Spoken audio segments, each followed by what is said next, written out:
What's going on, people? How are we all today? The weather can't make its mind up. Days like today it's hot and sunny, and other days it's chilly. I have had a couple of no heating call outs. Let me know in the comments if you've started getting them yet, but that's nice. That's what we want to see, that's what we want to hear.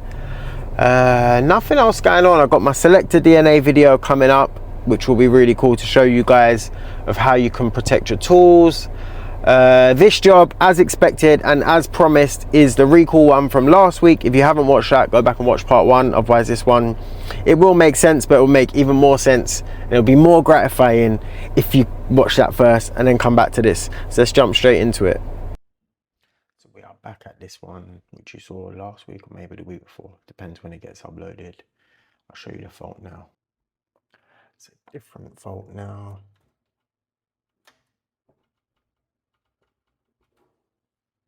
Doesn't even look like it wants to reset. So here we are. It's not in the greatest condition, but should still work. Seen them a lot worse, to be fair. That's not blocked up. Let's do some diagnostics. I've managed to reset that now. Fan spinning. Let's see if it lights at all.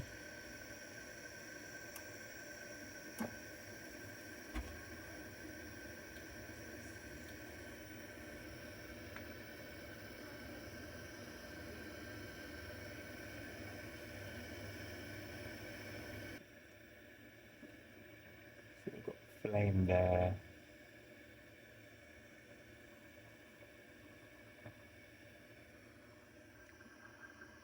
It's all working fine, which is a fun intermittent fault.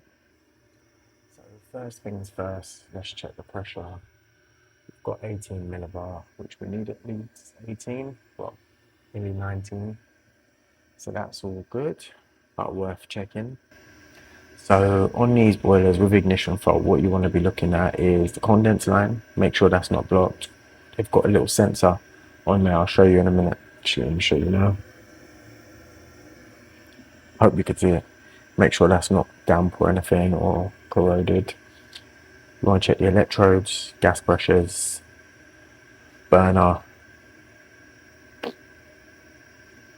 Other than that, really leads you down to the PCB. But this is running, so a bit more tricky.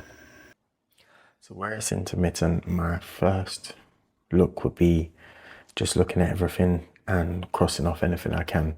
So look, these are a bit dusty, well, you know, a bit of muck on them.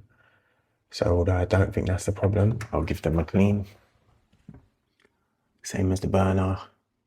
Don't know that that's the problem, but I'll give it all a clean out.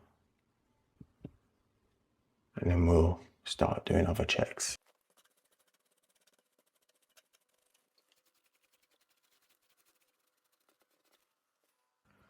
So here we go, let's have a nice hoover out. Put that back in. Now let's turn it on. See what we got this time.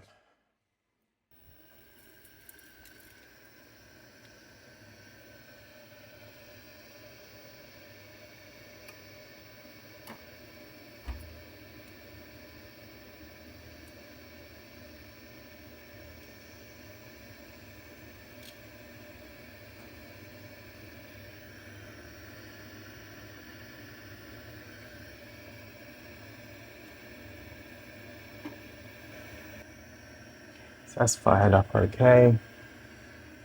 Let's try it again.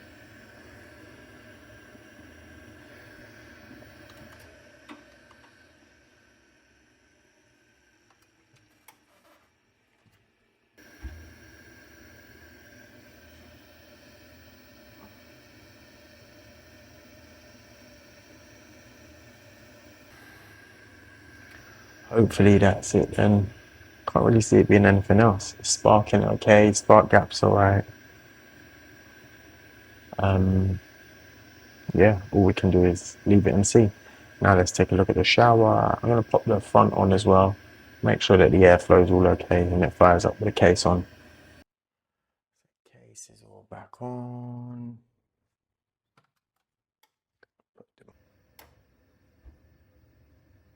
There we go. First time. Flame in there. There's our fault codes for anyone who needs them. But they are also on the front. So originally, I think it was on flashing, top one, which is when we changed the pump. And then it was on, off, on, which I can't see. Oh, second one, ignition lockout. Oops. So yeah, just unfortunate. Now, just for argument's sake, I'm going to take that condense out. There's not really enough in there to cause an issue, but we're back here. So to do that, you've got to take the fan out. Well, that's the easiest way. In a connection under there. So I'll take that plug out and try to balance the phone. As you can see.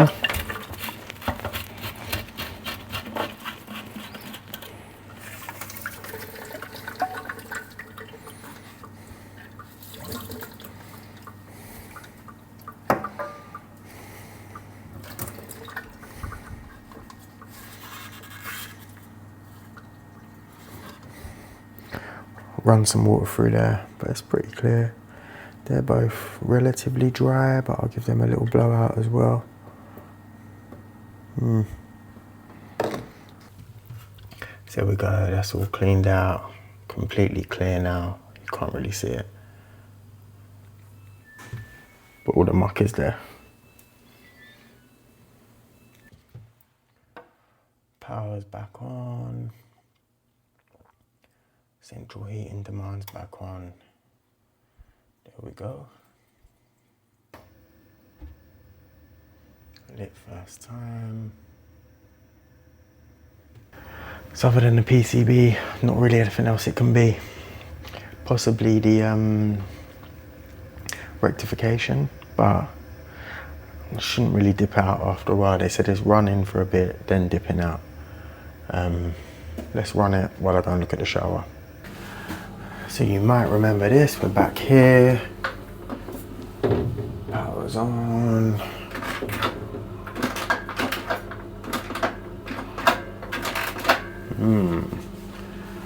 Let's open her up. So straight away, testing the shower, taking the case off. We have earth to live, 240. Earth to neutral, 240. Neutral to live, 0 volts. Reverse polarity, I've had it 3 times in 19 years, so don't know why that's the case now, because it was fine the other day, but that'll need an electrician, not my fault. So that shower dealt with, sorted. Let's go back to the boiler and have a look. Still running, no cutout, which is a good sign. Just gonna have to wait and see, I guess. So there we go, that is all done. That's what happened at that one. Obviously, it's more than likely that the shower is going to be the switch that's the issue, but this is already the second time I've been back there. I don't want to go back there again, delay payment till the switch is sorted, then it turns out it's something else causes it. Like, I'm 99.9% sure it is just that cord switch that will need replacing. But yeah, let's just get an electrician in there and the problem can be theirs, to be honest. I just need paying from the job.